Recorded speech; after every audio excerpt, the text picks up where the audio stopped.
All right, welcome to another episode of the Big Blue Report with Jonathan Casillas, the two-time Super Bowl champion defensive captain, the man himself, Jonathan Casillas. I'm Randy Zellea from Back Sports Page, and that man right there with the Giants hat on has just started a GoFundMe account so he can raise money to buy out Kenny Galladay's contract. That's right, that's Ryan Darlington, ladies and gentlemen, and he is here, and we are talking New York Giants football.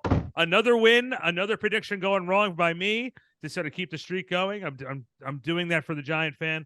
And JC, we were there, and man, I think if you look at the Giants, the only negative part of that game on Sunday, I heard the Boo Birds, as they usually said back in the old day at Yankee Stadium, the Boo Birds were out for Kenny Galladay.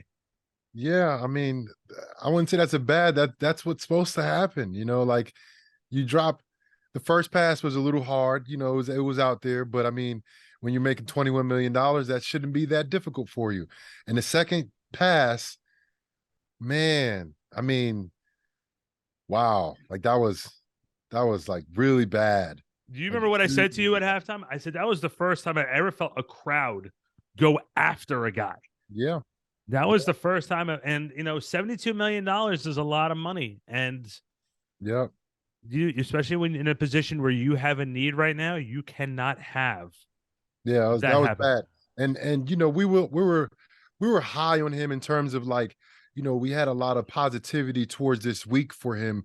It was a big week for him being back healthy. And, it's like the Giants have a big need at that position. The Giants offense is very limited and what they can do. Dynamic in the run game, of course, with both Saquon Barkley and Daniel Jones being the 1-2 punch, and with Breida, little sprinkles of Breida here and there. But the Giants passing game has not been one of all. It's been efficient enough to win games, and win games late and make plays late, but not dynamic at all in any type of matter in terms of down the field, the passing game. But Slayton last week though was huge. Nothing surprising though. Slayton has that capability to do that. And the most surprising thing is Galladay dropping those passes and him basically being a non-existent entity on the New York Giants going on 2 years. Yeah, He had what, 26 snaps on Sunday, and he and I ended the day with the same number of catches. So But he had 2 more targets. he did have 2 more targets At than least I had. 2. That's for sure. But honestly, all joking aside, JC, you were saying last week, and absolutely rightly so, that what he's here to do, what we really need him to be able to do, is help us stretch the field. And if he's not able to do that, I mean, Slayton did everything that he could possibly do, but even he took what was it, a 15, 20-yard pass, and he's the one that broke it out long.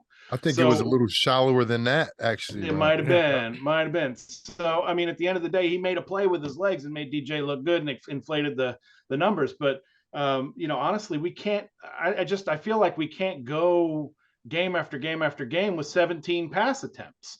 We can't go game after game after game running the ball 47 times. Or Saquon's a machine, but he's not going to last forever doing that. It was a career high touches for him last Sunday. And he's like that. He's like that. He's the proven guy on the entire team. He's the guy that showed up this year that he's ready. He's back, and there was a lot of questions. I think it was just as many questions about Saquon's health than it is about Daniel Jones' decision making, right? Yep. Just as many questions about Saquon's health as DJ's decision making. And the thing is, both of those guys has answered those questions this year. But the receiving room, that's a room that has a lot of questions. Slayton is doing his part on trying to answer in that room, but offensively, with Bellinger being out, and there was a couple guys who made some plays, Cager and Hudson, that made some plays in the passing game at the tight end position, right? But blocking wise, oh my gosh. I mean, one of those first plays of the game, Cager got absolutely destroyed, not by a defensive end. It was a linebacker. And I thought it was a DN by how far he got pushed back to the backfield, right? And then they caught a touchdown not too far after that. But then You wonder why the Giants are going 8 offensive linemen, because our tight ends are getting pushed in the backfield. Yeah. So all over the field, the guys have to play better. And in a lot of cases, for the New York Giants, they have a lot of different position groups. Brandy, they've played it and improved. Daniel Jones being one, Saquon being another one. Even the offensive line, they're tightening up, trying to figure out what's going on offensive line. I think you can see their camaraderie as the season progresses. Andrew Thomas is becoming one of the best tackles in the NFL, right? Less mistakes on offense, better decision making by Saquon. The receiver room, Slayton, he's not emerging. He's resurging, right? We know what Slayton did his rookie year, and we've seen his capabilities since he's been in the NFL, and we're seeing him kind of take back, where he was at, get back to where he was at before. And then also defensively, Xavier McKinney being out, Dane Belton, a lot of guys on the back end stepping up. Adoree Jackson having a really good year on the back end. Fabian Moreau competing, playing against these number one receivers and competing and going against them. So we have seen improvement. But everybody in Giants Nation, we want to see improvement from the wide receiver room. Like I said, Slayton has kind of done what we know Slayton could possibly do. But there's another guy there that they're paying so much money to that we just haven't gotten anything from him. And look, Giants Nation let them know on Sunday that they're not happy. They booed him. They don't really boo one player. and he hid in the locker room too. Yeah, he hid in the locker room. They boo a collective group, which is the team, right? That's when you get booed. Not one player. That's very seldom that happens in the NFL, that one player gets booed, and he felt those boos. And look, rightfully so. You're in New York, bro. You're in Jersey, bro. Like, come on, tighten up. Right. Well, and you gotta. I'm sorry, Randy. Just real quick. I mean, you gotta wonder if there's going to be additional chances. I mean, you saw him. He got pulled in the second half. Are we going to see him at all next game? I mean, I feel like it's. We've gotten to the point where we recognize he's a big money guy. We recognize that we want to get some sort of value for what we're paying. We know now that he's a little bit healthy. How far do you push it? Or, it seems like they're not willing to push it at all, but can you really let a $70 million guy ride the pine all year for the second half of the year? I think you have to. At this point, look, somebody doing something like that, dropping the pass like that, right? And it's one or two things. And this is what my coach used to say, Joe Vitt. He used to say, you either can't do it or you don't care enough. And it's not like he can't do it. He can. We've seen it before. So it has to be the other one. I'm not sure, to be honest with you. Again, training camp, very lackadaisical from him. OTAs, lackadaisical. And here's the other thing too. Again, he was ducking the media after the game, which shouldn't be a surprise to anybody. Like everybody was waiting by us. That was the story of the game in that Giants locker room afterwards. Yes, the win was good, but Kenny Galladay wasn't there. You could see his face. He's like, I don't want to talk to these guys today, but it happened. And you were talking about guys on defense too. I was talking with Julian Love after the game on Sunday, and one of the things we were talking about was the camaraderie of the defensive squad. Like you're looking on the field and you're seeing Dexter Lawrence pretending he's swimming on the field. You have guys generally having fun. Jalen Smith running around here after every fumble, grabbing the ball, chasing, running over to the camera. The guys love being with each other. I'm sensing that on the defensive side of the ball, that they love being with each other. I'm not sensing that from the offense. You have Saquon Barkley, who's doing an unbelievable job of carrying this offense with no deep threats. The defense can focus in on him, and Barkley's still doing what he's able to do. He needs the help of the wide receiving core. I want to see the same amount of fun being had on the offensive side of the ball that I'm seeing on the defensive side. And I have not seen that yet from that side of the ball. I'm sorry, guys. I know we've had this argument over and over, but in my eyes, I feel like when the defense is on the field, you're fired up because you want to see what they're going to do. When the offense is on the field, you're waiting for that other shoe to drop. You're waiting for like the piano to fall on your head because you're. Sure. I mean, that could be 20 years of PTSD at the hands of Giants Nation. I mean, that could be that. I'm just saying. But at the end of the day, it's because there are more questions on the offensive side of the ball than there are on the defensive side of the ball. And I don't know. I don't know if it's just because we all trust in Wink to the degree that we do. There have been some games where the defense has gotten gashed, and yet we still, I guess because we continue to win games, we still believe in the defense, right? In the D we trust. But it's not quite the same thing with the offense because we do have some of the questions. I totally get what you guys are saying when it comes to the receiving core and lack of a deep threat or whatever. I mean, Slayton can run. That's cool. Hodgins, I think, is a big guy. He can probably run. I also question the line when it comes to pass protection. I didn't see too many like clean pockets for him for very long. You can get maybe a 3-step drop out of the line, but it kind of breaks down after that, right?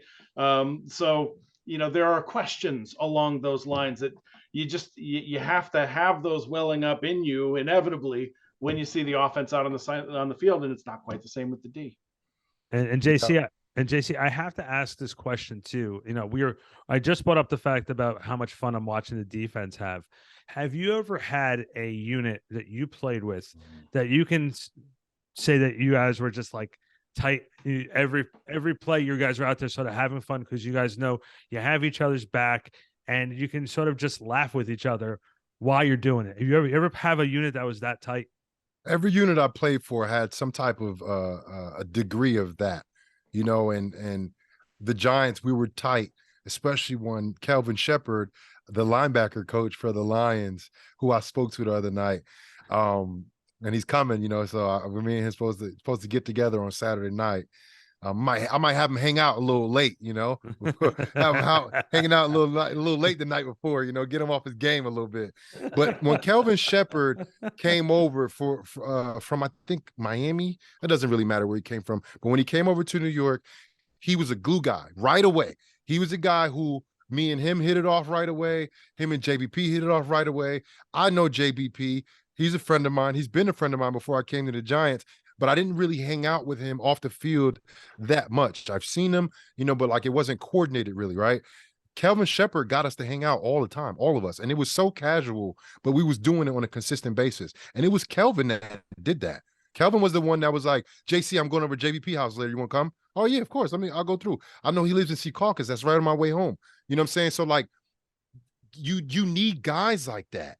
You need guys that will get guys to hang out, and it's not just like the old linemen hanging together, because that should be happening regardless. The old linemen should be hanging out together, and not just the linebackers hanging out together, but the linebackers, the DNs, the defensive, the D tackles and the safeties. Like everybody was hanging out together, and every single team that I've been on had some sort of camaraderie aspect off the field during the season, whether it was structured or not structured. There was something that was happening on the defense 100% for sure. And I think defensive units are more like that than offensive units, just from how I've, the teams I've been on. I played on 4 teams, and I have a sense that defensive units have a little bit more of off the field, out of the building camaraderie than offensive units. I don't really know why that is, but I think that might be the case throughout the league, actually. Well, you know what though? It's a simple fact. Like I know you had some really good friends. You said Calvin Shepard, Devin Kennard. I remember you guys were pretty close too. And of course. Yeah, it's a great thing to see the way the defense played this weekend. And Julian Love just said it's everyone's just having fun. But man, you want that. You want to see this from the wide receivers. You want to see this improve. You want to see something happen. You want to see someone sort of step up. I joked with Slayton after the game, said he gave me the excuse to tweet out big play Slay all day on Sunday, and he appreciated that one. But Slayton doesn't give me that fear down the field. He's not a guy I'm going to say I want a double coverage, and I think that's what the Giants really need. I don't know if Odell Beckham is the answer. I'm not sure if Odell still has that fear. That in 2016, JC, how many games did Odell break off for a winning touchdown? Man, I felt like every other week he was breaking an 80-yarder every other week. Yeah, I But, remember. but look, Odell's not that guy. He's not doing that anymore. There's really nobody out there. But Brandy, I don't think the Giants are not. I don't think they're bringing anybody in, bro. Like I think I've been saying that for like a month and a half now. Yeah. Like I don't think they're bringing anybody in. They let a guy go. Like Yeah. they kind of get rid of guys. We don't have new guy money. I mean, we just don't have it. We got old guy money. We got like half guy money. What the Giants are doing right now, they're in a good space, and having the record that they have 7-2 right now, a little beyond the midpoint of the season, nobody could have projected, right? And we're all big fans of the Giants, right? We didn't project them doing this well early in the season, and knowing that what's looming coming in the next few weeks, this NFC East stretch that they're going to have to hit. What I always wanted to see from the Giants was them improving, and that's exactly what they did. They have improved. They're a better team than they were when they beat Tennessee in week 1. They're better than that team. They're definitely better than when they lost to the Cowboys. This team has improved. We've seen this team make strides, and they're getting closer and closer together. Look like they all have each other backs, and that's what you want to see. Are they a championship caliber team? I don't think so. Not yet. But they are a playoff caliber team. And I didn't think that from week 1. Not just because I didn't see them. I needed to see some consistency. I wanted to see some depth, and I wanted to see who was going to step up. And then Saquon, I needed him to be healthy. Hey, Saquon had to be healthy. He had to be back to what we saw. What was his rookie year, 19 or 18? 18. 18 his rookie year. When we saw him his rookie year, tremendous. He came in, I was like, oh my gosh, he's the best running back in the league as a rookie. You know what I mean? Like, if we use this guy correctly, he's going to have 10,000 yards in like 10 years. You know what I mean? Like, he's amazing. And then for 2 years, we saw an injury-plagued guy who looked like he was trying to find himself. That's what we saw from Saquon the last couple years. He wasn't the same guy. Even when he was quote-unquote healthy, he wasn't running like he is right now. The guy is hitting holes hard. He's not dancing. He's not getting hit in the backfield because he's leaning on guys, and he's pushing the pile from the backfield if he gets hit in the backfield. So we've seen so many different things that I think has surprised so many of us, right? The emergence of Dexter Lawrence. Wow. His play, bro. I rewatched the game, earlier today, and I'm just like, oh, he took over the game in the second half. He took over. Yeah. He took over. It was like a couple plays in a row. He got a holding call, a forced throw, a PBU. Like, bro, he just boom, boom, boom, boom, boom, boom, boom. Unstoppable, bro. And he's under contract. It's not like he's playing for a contract right now. He just got an extension. So he's here. So that's the beautiful thing about him. And one thing, by the way, I have to tell you, JC, which was really funny during the game on Sunday. The kid who got his first touchdown, Cager. Ryan texts me and goes, "Who the hell is this guy?" He was like, "Who? What? Who?" Who is that? Literally just goes, "Who is this guy?" And I don't know. It was Ryan and somebody else. I don't remember if I said it to Ryan. Someone said to me, "Who is this guy?" I said, "We pulled him out of the crowd about 2.5 hours before the game. Right. We put him into wide receiver. Found the tallest dude we could find. Threw a uni on him. Man. Sent him out. Put him out there. And what made that even funnier, by the way, is post game, go in the locker room. He's getting dressed, and all of a sudden, a couple reporters goes. He goes, "Oh, I didn't even know I was supposed to speak to the media after the game." I was like, "Man, you want to talk about just literally being thrown to the wolves?" Green. We call that green right there. Yeah, man. But look, there's guys that have, came on, and, the Giants are doing like a big science experiment. They're trying to really figure out, who's our guys, who's the guys. Yeah. And when I hear Dayball speak, when I hear Joe Shane speak, they always talk about culture, right? He's a culture guy. He's a locker room guy. That's who they're looking for. They're looking for guys like that. And you can hear about all the interviews that they say when anybody from the media asks questions about anybody on the roster, and they think that's one of their guys. They say he's a culture guy. So pay attention to that. They say he's a culture guy. They haven't said that about Kenny Golladay. Telling you that right now. They haven't said that about him. Well, they haven't. And they get a lot of questions about Golladay, and they have not said that about him. Just say it.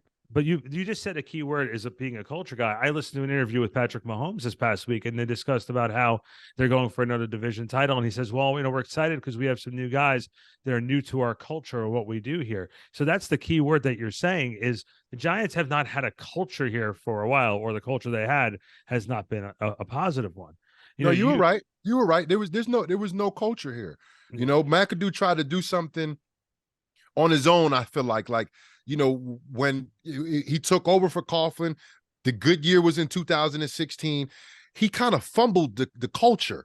Like he had a chance to mold it to what it is, because the players in 2016, if you go from the quarterback all the way down to the kicker, very good roster from top to bottom, right? Expensive roster, definitely the guys that they brought in, right? But a good roster from top to bottom, right? Next year, very similar roster. Terrible team. Our team was not good that year. And then everybody got hurt at the end of the year. But before that, we were not good. We weren't good, Randy. We were not a good football team that year. And we had everybody but Jonathan Hankins. He was the only person that was different on that next year team. And we were a totally different team because of culture. McAdoo allowed the culture to be, it got like I don't know, it like disintegrated on us, right? It just kind of vanished on us. And it was different in 17. I can tell you that. I was there. So that's why culture is so important. And then the coaches that are around, the players that are around, they buy in. That's what it's all about. It's not about me and my personal beliefs. We're under the same roof. We all believe the same thing. If I have a gripe with what I believe in that you guys are doing, then I speak to whoever I need to speak to. I don't talk to the media. And that's what you see from guys that don't fit in to where they're at. And you can see it all around the league. Kenny Galladay, Elijah Moore, Kadarius Toney. You can see it. It shows its face. Brandon Cooks. You can see it happening. You can see it. Those guys don't fit in there, whether they did in the past or not. Like now they don't fit in. Whatever the case may be, it's just now they don't fit in. It happens. You got to pay attention to it. The Giants are, and I think, look, Dayball, he's playing poker, man. He's playing poker. He has a poker face on. He's high level chest in it. Like, bro, he's making moves and he's like kind of, leading people astray, but he's tight-lipped. He's only telling you what he wants you to hear. Mm-hmm. You can't coerce him to say anything. You can't. Every time you ask him about a player, he says, oh, we're going to worry about that practice. That's his go-to answer. He's never going to give us anything. Yeah. But that's a great thing. That's a great thing. He's not going to have anybody feel some type of way about what he said. He's not going to divulge information. He's just going to have people like, well, I guess we're going to see you on Sunday, I guess, at the practice. But I guess you can see the one place that we're going to be able to see little elements of that culture is that you're going to see it come through on the field. Right. Yep. You're going to see what they've built in evidence on Sunday. Right. It's everybody on that team having everybody else's back. And it's pardon my French, kids at home, cover your ears. It's a fuck it. We're going to fight and we're going to do it. We're going to do that today, no matter who's in front of us. Nobody expects us to be able to do anything. Right. Nobody's thinking that we're this championship caliber team, but fuck it. We're going to fight. And we're going to fight whoever's in front of us, and we're going to do what we can to win that game. Yeah. And one of the things that I honestly loved too was you said, going to fight. Man, Wink has those guys believing. Mm-hmm. And that's the one thing is if your defensive coordinator or your coordinators or your coaches are believing in it and they have the secret sauce to get you to believe in it, there's no stopping it. And JC, you talked about the culture in 2016 to 17. I have a question and then just an observation. The observation was the hair. As soon as McAdoo changed the hair, like we talked about last week, it went down. That was it, huh? Benny with the good hair. When you go scruffy and you're rugged, that means guys are going to fight with you. If comes out all slick back, looking all pretty. Oh man, I don't want to get hit. My hair is all nice. Looking all Andy Garcia. It's all nice. My question for you is, you talked about the culture though, and the carryover from 2015, which was Coughlin's last year into McAdoo's first year. Was that still a Coughlin team that McAdoo was coaching? And then it sort of turned into, like I've always said, when the Jets won 2 AFC went to 2 AFC championship games. That was Mangini's team that Ryan was coaching. And when he started bringing his guys in there, it started falling apart piece by piece. My question to you is, was that 2016 team a Coughlin team that McAdoo was coaching in that sense? Yeah, I think you could say that, especially because Coughlin had how long has Coughlin coached for the Giants for? A decade? It was 2004 to 2015.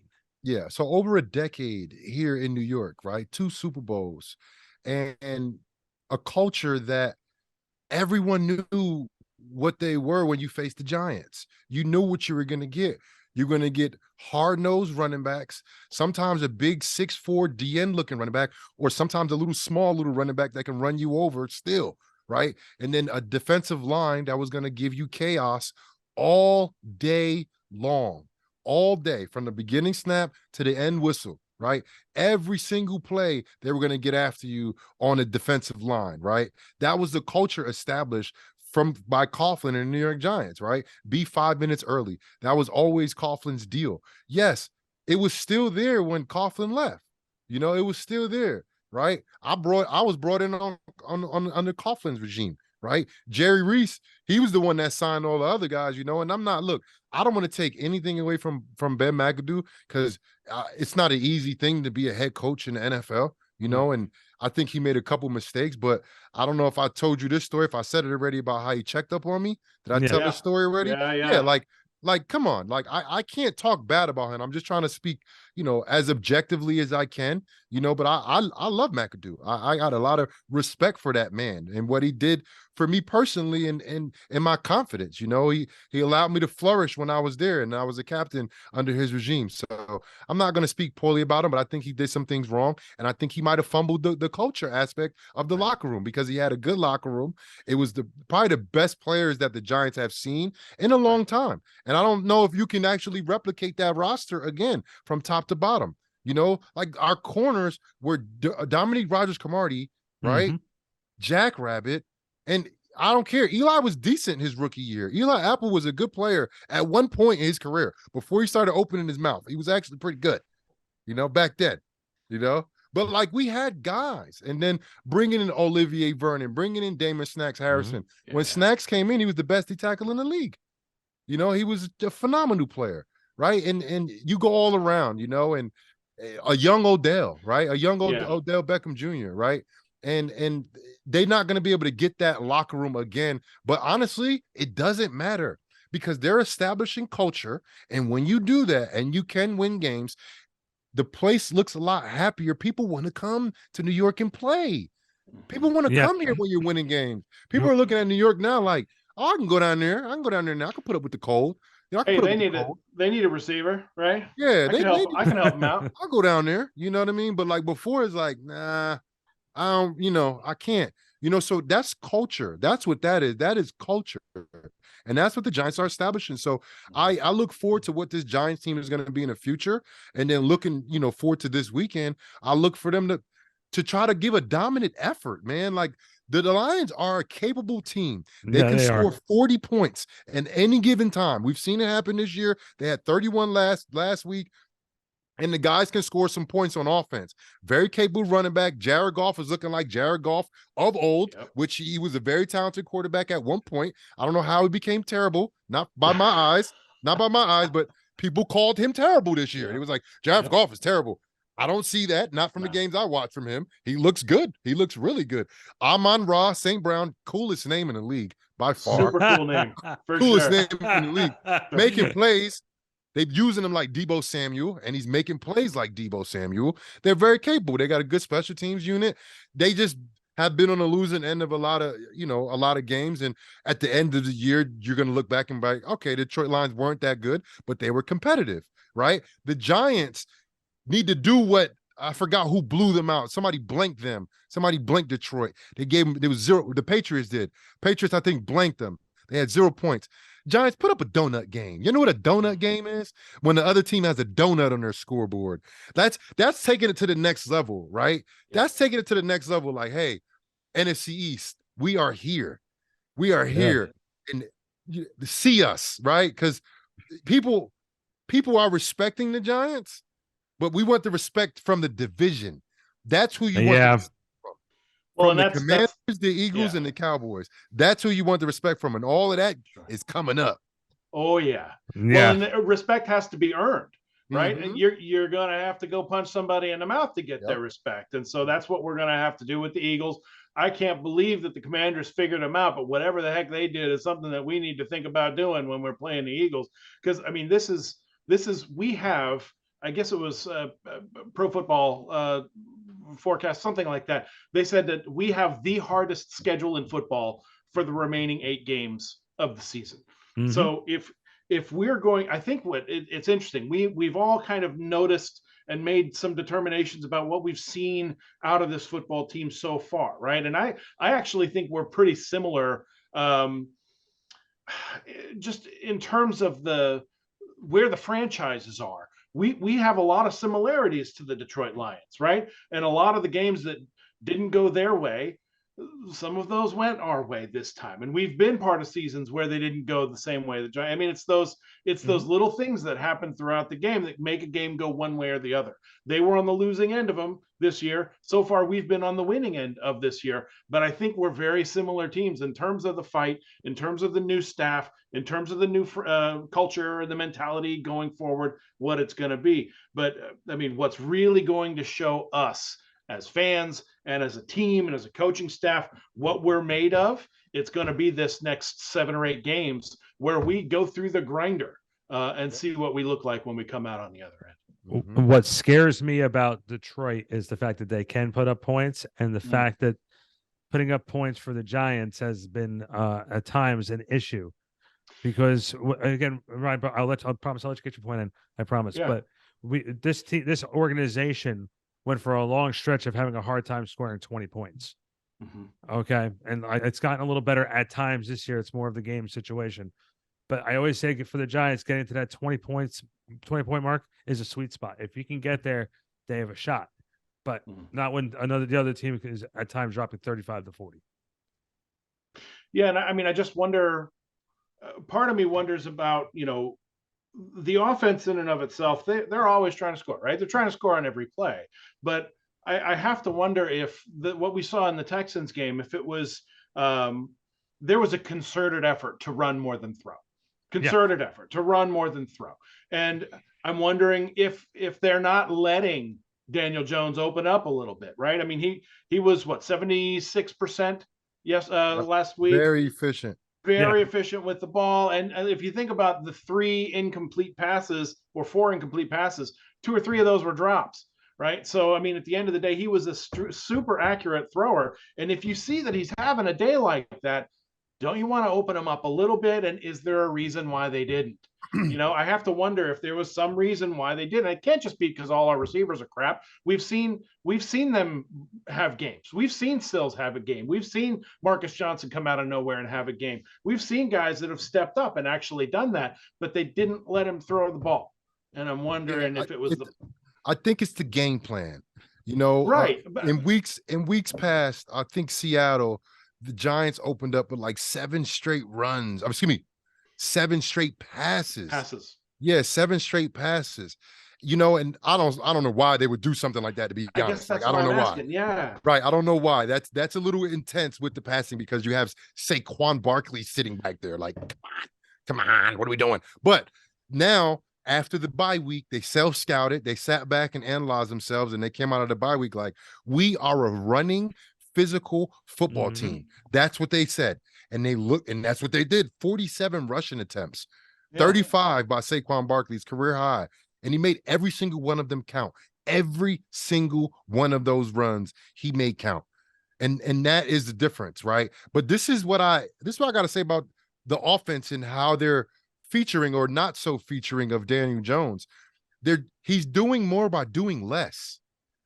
He's doing more by doing less. His passing yards are down this year, but you know what else is down this year? His turnovers are down. Sure. Yeah, right? But you say that. I'm sorry, Brian, but I actually have Daniel's stats right here, because when you were talking about this, I had to pull it up.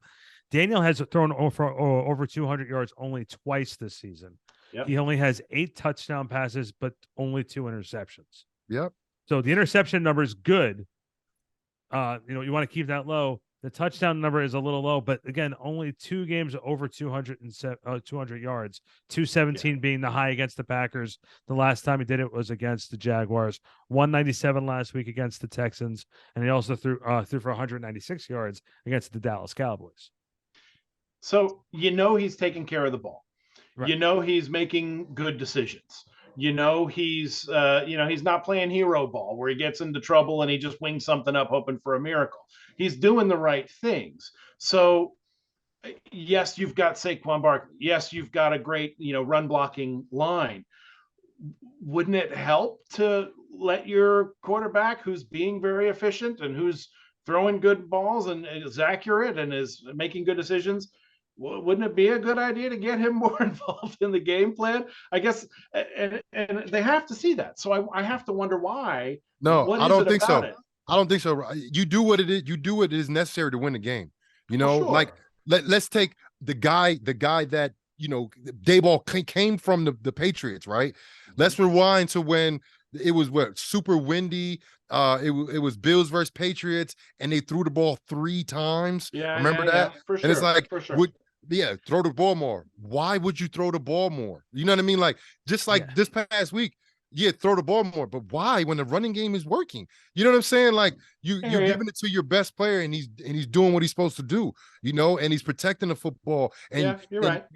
And you're not throwing it to guys that are going to alligator arm the ball. You know what I mean? Like, and you're playing with the lead. You want to do time of possession. Also, you're letting the offensive line do what they do best, right? This is a big run, like up top heavy, O-line, right? Not great dynamic pass block, 5-step drop, kick step. They're not the best at doing that. So, the team is this is the type of team. And I think the analysis after coming from the bye week, the self-scout that every single coach does. And I think the Giants got really good coaches, and you see the product that they put out there. They was like, hey, this is what we got. You're going to get this, maybe 20 pass attempts. We're going to try to run the ball 40 times or more. 40 was probably the number. That was probably the number that they wanted to do. And they ran for 47. So you better believe they're very encouraged about what they saw from the game. I don't think they was going to say 50 running plays. That's a little much. 40 probably was the number, and they hit 47. And they got a good yards per carry, and they got, and they won the game. At the end of the day, your game plan works when you do what you said you're going to do, and you win. That's when your game plan works. I'm not going to try and start fighting with Ryan again too, but Barkley, at least with Barkley, you're already hearing the rumblings of an extension. You're hearing the rumblings of they want him around, they want him there. I'm not going to say it again. Daniel is keeping things composed. He's not turning the ball over. And the name Alex Smith came up in the telecast this week. They said that he is playing. Yeah, they compared him to Alex Smith, who's I think one of the best game managers I've ever seen. Before the injury or after the injury? After the injury, he couldn't walk at all. Right. Yeah. Hey, but he played. And salute to Alex Smith, man. Yeah, for sure. That was some gruesome stuff he had to go through, boy. Yeah. But I didn't like Alex Smith. He used to play for San Fran, and he knocked us out the playoffs when I was playing for the Saints. Boy. And I remember I seen him down for Super Bowl, and I was young. I didn't know no better. But I'm looking at him like, that's him right there. I hate that dude. Like I was so mad at him, bro. Oh man. But I tip my hat to him, man. Like, and that's segue to real quick about how detrimental and violent and how dangerous this game is. Right. Mm-hmm. The dude almost lost his life from a leg injury. Yep. You know what I mean? Like, man. And just to see him back out there, he actually played football again. Like, I don't know if y'all saw, what's it called? Project 11 or whatever that series was. Man, I was like teary-eyed the whole time, man, watching that dude fight through all that stuff, man. Like, for me, like, I'd never, man, like when fans say, I hope he tears his ACL, or fans say stuff like that, I'm like, what type of vile person are you, man? Like, who would wish that upon anybody? It's so hard to play in the NFL when you're healthy. You know what I mean? Like, to compete against the best in the world, and you've worked your whole life, and then all of a sudden something happens, and then you're not the same player anymore. You know what I mean? Like, man, that sucks, man. You know, and a lot of people go through that. And my fear was Saquon wasn't going to be that guy anymore, you know, after the injury. And I think mentally he was struggling last year. And then it's so good. And I'm so happy to see him playing good football, healthy right now, man, because you never know what could happen. You know, you never know. You know? And that's the thing that I worry about with running him into the ground. I mean, it was a workhorse day for him last Sunday. Right. And look, we may be staring down the barrel of another workhorse day when it comes to how we're going to handle the Detroit Lions. But I worry about now taking a healthy Saquon and grinding him into the ground to such a degree that the health won't last. You know, this offense needs another dimension to it. It needs another threat. If everybody's going to keep playing at the level that they've been playing. I agree. It's still a long way to go. Yeah, man. Against some really good teams. Of games left. The better teams are coming up. It's getting colder outside. Yeah. You know, the Giants need something dynamic to happen on offense. I fully agree with you. You know, and I think the coaches want that too. But also, they don't want their quarterback hit. I don't think they want their offensive linemen getting, you know, depressed because they can't block people. You know, like I think the coaches are protecting the players. You know, I think Kafka and Daboll did a great job in protecting Daniel Jones from himself. Daniel Jones, he proved to us back in whenever his rookie year was, and he had that game against Tampa Bay. I think it was in Tampa. Was it in Tampa? It was in Tampa. I don't know, but it was Tampa Bay. Man, he looked so good. He was super dynamic, making all the throws, running the ball. And I'm like, man, that's a guy. He's a guy. He can play some football. Daniel Jones has proven he can make plays in the NFL. Yep. He has. And he's also proven he can make mistakes. Sure. He's also proven that. So the Giants, I think, are doing a good job in making sure that both of those things are limited, because I think the Giants think that one comes with the other. You know? I guess so. But can you beat the Philadelphia Eagles playing safe football? Can you beat the Cowboys playing safe? We're going to see. We're gonna see. You keep running Saquon Barkley, and you keep the clock in your offense on the field, and keep Jalen Hurts off the field. Well, the recipe to beating. Go ahead, Ryan. I'm so sorry. Look at the two guys that they just signed. Right, Linval Joseph, who's a big man, we all know him. To stop the run, stop the run, right? And Ndamukong Suh, for God's sake. They brought both of them boys in there, and you got to wonder if it's because they're going to be facing Saquon twice in the next 8 games. That's exactly what it's for. The Commanders ran the ball down their throat. They beat them to the punch. They beat them physically. Yes. And the recipe to beating any good team, especially a team like the Eagles, who this year, they're still by far in leaders in turnover ratio. They're killing it in league. Plus 13, I think, or plus 14, something like that. They just was -3 this past week. That is the recipe. That is the recipe. You have to run the ball on a good team, control the clock, and steal possessions. That is always going to be the recipe when you have a team that doesn't turn the ball over and that's really good and efficient on offense.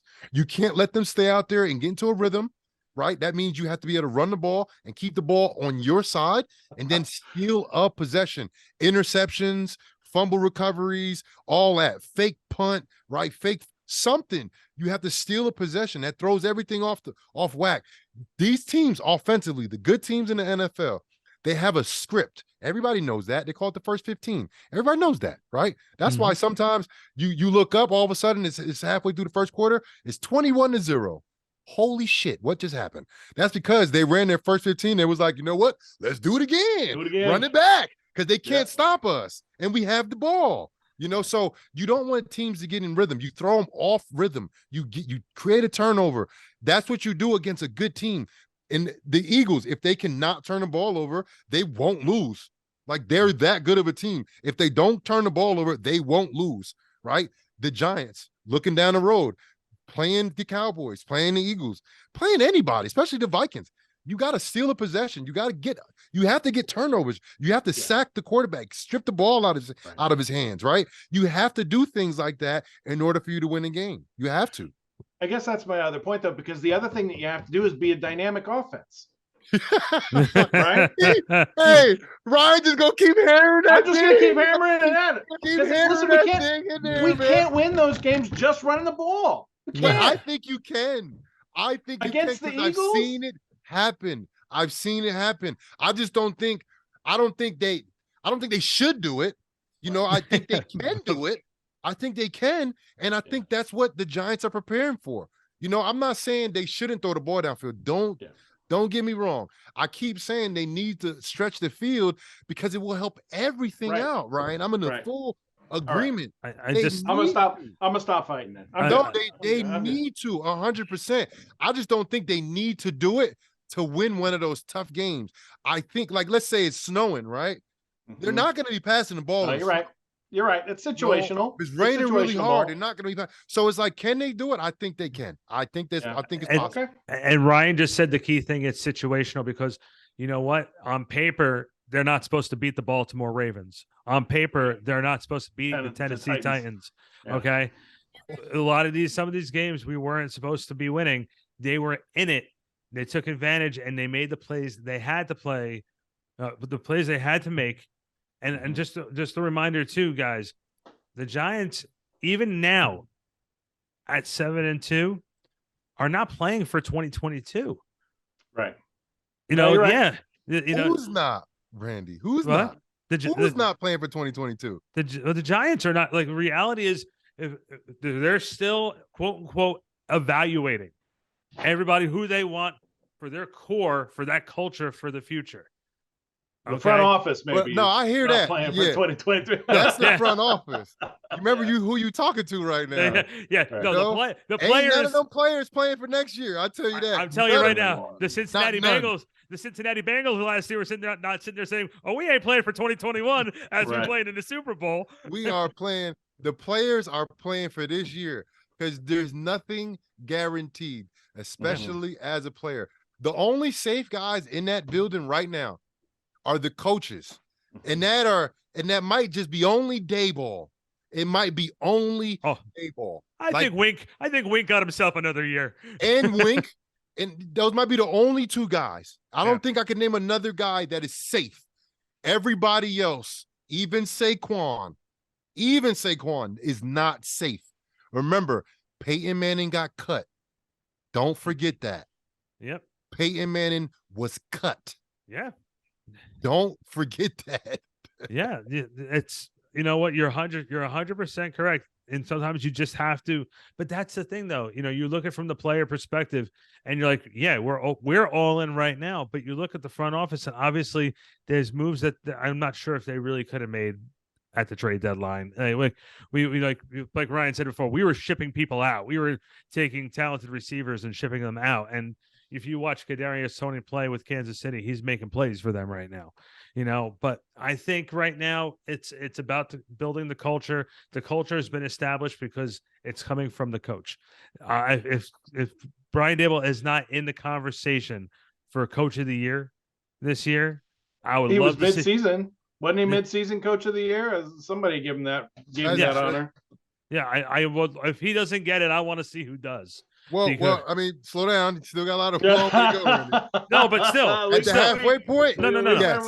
But at the halfway point, yes, right? Okay, so I'm just saying this. Even if they lose a few more games down the road No. I'm Don't saying, do premature, Randy. Don't be premature. I have to ask this. This is a fair question. This is a fair question. When we were walking into week 1, 2, and 3, we were still thinking that this whole thing was going to collapse at some point. Yes. Okay. He has you believing, yeah, we might win. We might lose a couple more games here and there, but he's got everyone in that locker room believing that not only can they go in there every single week and fight to win, but this has these guys thinking about the future, saying, you know, we're going to go into the playoffs and knock somebody in the mouth. That's what that's what everyone believes in that locker room. Yeah. That's look, man. He's doing a good job, Dayball, man. He's doing a good job. I was in the locker room the other day, and I did the Brian Dayball show, but I thought I was going to be talking to him, but I didn't get a chance to speak to him. I just did other things on the segment, right? And I was a little disappointed. I wanted to talk to Dayball. So then I seen him in the calf, and Sean O'Hara was there. Me and Sean, I did a segment together, and I walked in and I said what's up to him. He was like, "Hey JC, what's going on?" He was like, "JC, get in this game real quick." So they were doing like this trivia game. Sean jumped in too, and it was like the scouts and like some of the coaches, right? It was like the assistant scouts and stuff like that. Like none of the main coaches. It was like the scouts and stuff, like the guys that it looks like that maybe they were having like, informational meeting or something, right? And he was doing it like this trivia game, and he made me jump in it. And he's like, this is how it goes. I'm gonna ask you guys questions, and it's like it's one-on-one, two guys that's next to each other, and he's asking random trivia, like what's 3 times 20? And whoever says the answer first moves on and plays with the next guy, right? Oh, okay. And he's asking random questions. Who's the coach of the Rams? Who's the starting quarterback for the Kansas City Chiefs? And you got to say it real quick. But like stuff like that that's done in the cafeteria with your coaches. You know what I'm saying? Yeah. Like that keeps everybody like, man, football is stressful, dog. Even if you're winning, it's stressful, dude. Like it's very stressful. So having him in there like that, like I walked out of the building and they were smiling in my face. I said, the Giants gonna be all right. They're gonna be all right, man. Well, and it's keeping them day by day, keeping them focused on what's in front of them. We're talking about the Detroit Lions this week. When we're talking ball, we're talking them. We're gonna have some fun otherwise, right? But it's what's in front of you now is what you need to be focused on. And so, all of us talking heads, we can sit here and talk about 3, 4, 5, 6 games out or whatever. But as long as they are focused on what's going to be in front of them, play that situational football that they've been playing so well this season, then yeah, we might be all right. But it's going to be based on what happens tomorrow, what happens the day after that, what happens the day after that. And I also love the camaraderie that Joe Sean and Brian Dable have. You see them on TV at the Ranger games. You can see that he's a fun-loving guy. He's actually talked to us in the press conferences about the Rangers. And it's like, oh, you went to the Ranger game last night? He's like, yeah, did you see that third period? Oh man. And it's like, and then you're like, we all wait for the transcripts to come out and say, let me see if they actually printed out that he talked about the Rangers on there. All right, they did bring that up. All right, cool.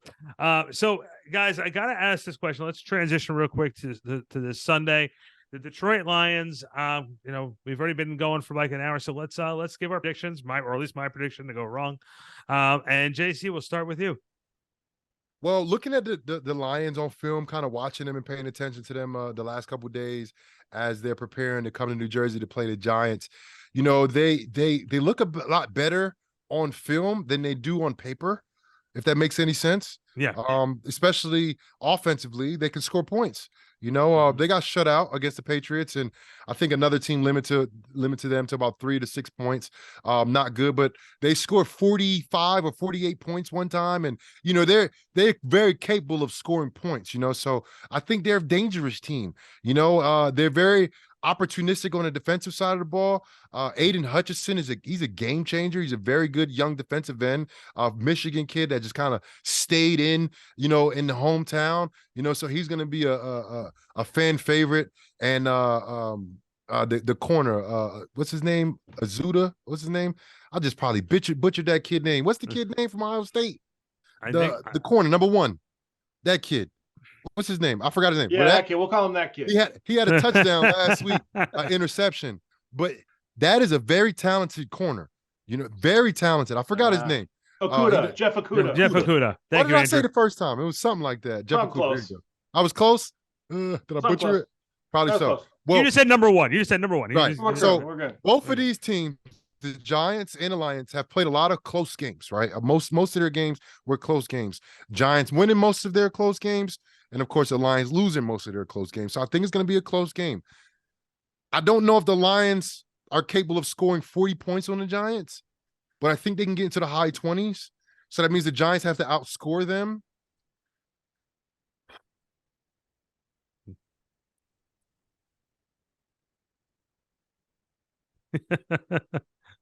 You're thinking about it. Yeah, I am. And I'm really terrible at this, but I like to give a little bit of thought because I like to since we thinking about predictions, I'm like, let me put a good thought process into this. I don't know if the Giants is getting to the 30s. Let's go 28, 27. Close game. 28-27. Close game. Mr. Darlington. Giants, 28-27 Giants. Got you. Got it. Yep. I agree. I think it is going to be a close game. I think this is going to be a brawl. I think it's going to be an absolute brawl all 60 minutes. And I think that, I'm looking at a little bit of a lower scoring game, but not too much. 23-24 Giants. I guess I gotta keep this thing. This is the real test. The Texans game wasn't the test to see if the curse was over. No. This is it. Yeah, this is it right here. All right. So I obviously have to pick Detroit. I just think that there's a lot of points. I think I'm just gonna say this about the Giants. If they're going to win this game, it's going to be one for them on the defensive side of the ball. They're going to have to make some plays to stop that offense. I'm not sure if they can. Again, that Lions offense can score points. I'm going to go 32-20 Lions, just because I've seen.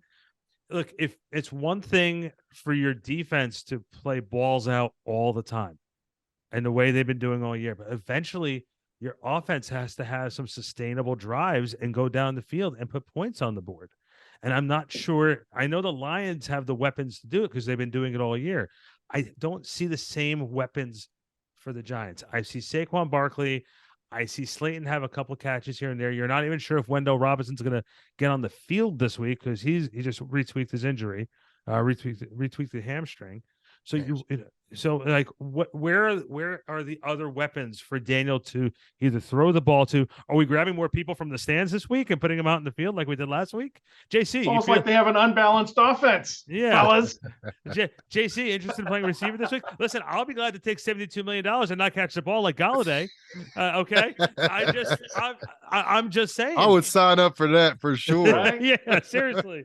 I think it'd be great if I can sign a $72 million contract and in my first 2 seasons not score a touchdown for the team. Oh, man. But I'm just saying I don't see the weapons the same way on the other side for the Giants. The defense is their best weapon to keep the Lions under control. But how long can you keep a high-powered offense under control? And I think that's the real question for the Giants this week, is whether they can do that. JC, I don't want to end this show. I'm going to keep reminding you of different stories that you told me so the audience can hear it. I know Ryan hasn't heard this story, but can you share the New Orleans Saints victory parade story with Drew Brees? Oh boy. For Ryan. I hope you know which one I'm talking about. Oh, no, it wasn't the victory parade. It was the ring ceremony. The ring ceremony. Okay. Yeah, the ring ceremony. So, first of all, the ring ceremony, like, it was so lit, right? So lit. It was basically down in the French Quarter, around the street from Bourbon Street, around the corner from Bourbon Street, excuse me. And man, it's a monumental thing to happen to the state of Louisiana, right? The New Orleans Saints, winning the Super Bowl 2010 after the 2009 season, shortly after Katrina ripped Louisiana in half, right? And when you go down there, man, they idolize the Saints, like they love the Saints. They're immortalized down there, and I was able to do that my rookie year. It was absolutely amazing. So ring ceremony, got our rings. I was with one of my friends. He's from, he went to Clemson. He's a South Carolina boy, real country cat. And he was like, JC, let's hit Bourbon Street. If anybody has been to Bourbon Street, right, you can't drive on Bourbon Street. They literally have barricades. Now they got like the metal poles that are stuck into the concrete. But back then, they would have barricades, right? So we were in a Lincoln Navigator, big old Lincoln Navigator. He's a country boy with the big old loud bass speakers, right? So we got this song on by Gucci Mane called Everybody Looking, right? And we're on Canal. We make a right up Bourbon Street, and you usually had to go up and turn off on Iberville because they would block anything past Iberville, right? You had to turn off. So we get to Iberville, but as we're going up the street, Ryan, we have our hands out of the window showing our rings. So there are fans running up like, oh my God, it's the ring. And like I said, they love, You don't No? gotta. Nah, I'm not in New Orleans. Not the way they feel about the Saints. All right, that's Absolutely fair. not. That's fair. And if that happened, trust me, they will get it back for me. For Okay. sure. For sure. I keep That's- thinking Jersey. They take Oh, your shit yeah, in a Jersey's heartbeat. different story. Jersey's different story. Jersey will be in a pawn shop in about 3.5 Jersey's hours. different story, for sure. But we got our hands out the window, and the song is Everybody Looking. So we got that bumping at it's playing at max volume, right? So we're driving up. The fans move the barricades. Now we're on the street that you can't drive on Bourbon, and there's hundreds, if not thousands, of people on the street. This is Bourbon Street, ladies and gentlemen. If you've ever been there, you know exactly what I'm saying. It doesn't matter what day of the week it is. It's gonna be a lot of people, right? Lots of beads. So we're going up the street, and we see these cops walking up to the front of the car, and they're like, "What the hell are you guys doing? Turn that damn music off!" And I'm like, "Oh snap!" Turn the music off, and I was like, "Hey man, I play for the Saints. We just got our rings." Cop shifted his whole demeanor. Hey, Tony, look, they just got their rings. Come here. So the cops come, take pictures with the cops with the rings. Tony, move the barricade. Go ahead, guys. Let us up, Bourbon. Now I'm standing outside the roof. Like I'm on the rooftop, like outside the sunroof, like, hey, right? That night was a long night, fun night, right? Next day I wake up, barely, make it into the meetings. We had meetings somehow next day. And so I'm at meetings and we were telling a story, me and Anthony, about us being on Bourbon. And Drew Brees is like, "That was y'all on Bourbon?" Drew Brees was on Bourbon Street. And he said he saw the crowd go to our car. And he was like, "Oh, thank God." And so he could walk up Bourbon Street. I had no idea. He said he had his little hat on. He said he got through Bourbon Street fine. Nobody knows, because everybody was trying to go to the car. They had the Saints players got their rings. Oh man, that was such a good time. And look, man, I hope one of these guys in the Giants get a ring. My hope last year was Odell. I really wanted him to get a ring. The reason why I wanted Odell to get a ring is a two-part. The main reason why is because the kid is a special kid. He has a special place in my heart. The kid dressed up as Spider-Man at my daughter's birthday party. You know what I mean? Like, come on. So for me, I'm thinking of my daughter when she gets older and she's telling a story about Odell, and Odell doesn't have a ring. And it's like, was he really that good? You know what I'm saying? Was he really that good? Because I think his best years are behind him. You know what I mean? I think his best years are behind him. But now he has that ring. He's one of the greatest players ever because he has a ring. And I don't care what he does from here on out. He has the catch, he has the hair, and he has a ring. And I want guys to have it. I want Saquon to eventually get one day, because I feel like he's a 10,000 yard career running back. I think he's that type of guy if he can stay healthy. Get a ring that cements your legacy in the NFL lore, right? That's what it does. It does that. I'm forever cemented in the Saints program forever, in the Saints organization forever, and in the Patriots. I am in the Patriots. I got one of six. I got one of six. I got one of six. I got one of six. But I got the one in New Orleans. That's right. I got the one in New Orleans. So it's a special place, just like every single Super Bowl champion from the New York Giants. People love them here in New York, in Jersey. People love them. So I wish these guys can experience this, man. There's no feeling like it, man. No feeling like winning Super Bowl. No And JPP said it best when he went back to the Super Bowl for the second time with Tampa. He says, after you make it once, there's no guarantee that you're ever going to make it back a second time. So if you make it back, make the first time you're there, you enjoy it and you take it all in and try and get that chip, because there's no guarantee it's going to happen a second time. Yep. So, guys, follow the Big Blue Report. Hey, guys, guess what? We're on Amazon Music. We're on Spotify. Good news. We are officially on iHeartRadio's podcast network. Nice. Man, someone likes us. Nice. That's awesome. And JC's on Cameo. He'll fire someone for you. Tell him that you love you. He'll wish you a happy birthday. He'll do everything for you on Cameo. We're going to try and get Ryan Darlington on Cameo as well. I don't know if Ryan's going to sit and give messages. He just might shop. It's the holiday season. That's what we do. All good. I'll do whatever. JC, you're the Instagram guy. You're the Twitter guy. Let's give everybody your address. Instagram, I'm Jade_52. On Twitter, I'm Jade Casillas52. Shoot me a message. Holler at me. I'm Randy BSP, Instagram and Twitter.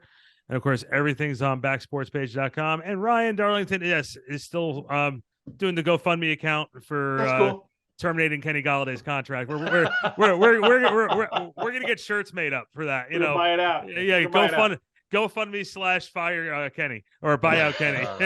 Buy out Kenny. I'm seriously gonna get a shirt made just for next show. I'm gonna say and just the have KG that go. buyout. Yeah, it's KG buyout. That's what it's gonna be called, guys. For Ryan Darlington, I'm Randy Zellea. That man right there is the 2-time Super Bowl champion, defensive captain Jonathan Casillas. He's the captain of our show here too, and we'll see you next week here on the Big Blue Report. Peace.